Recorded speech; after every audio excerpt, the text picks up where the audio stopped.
Kuma Deals. We're located here in Dallas, Texas. Right now we've got a 2017 model Bobcat T650 track skid steer. Gonna give you a quick walk around video and a quick operations video, let you see this unit. We'll go ahead and get you an engine video now. This door has got a broken latch, or hinge rather. It's got a broken hinge.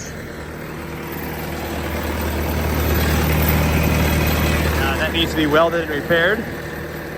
The door will latch, but you gotta lift it up.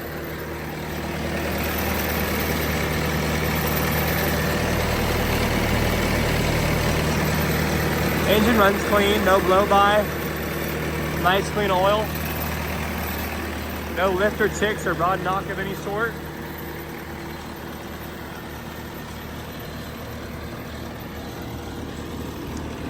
There we go, 2017 model T650.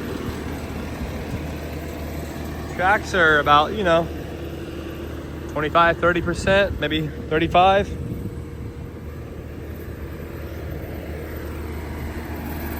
Undercarriage is not bad.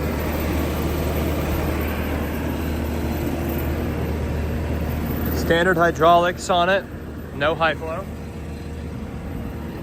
No major leaking from these front two tilt cylinders. The lift cylinders have got some seepage, but they're not leaking. 2687.9 hours. Call it 2688 rather. 2-speed unit, high and low here. Foot control unit as well. Horn works. Now we'll go ahead and get you a quick little operations video here. You guys saw it had no blow-by. 2,600 hours on it. Go ahead and get this thing hooked up right as I break the whole thing. All right, golly, here we go. Excuse me, guys. Go ahead and shoot you a video of this thing running, operating.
As you can see, the unit starts, runs, works. All the drive motors are working as they're supposed to. We even stopped it and turned it back on for you. Started right up. No issues of starting. Nice, decent little unit here. 2017 model T650, located here in Dallas, Texas. If you're interested, give us a call. 972-666-9501. Thank you very much.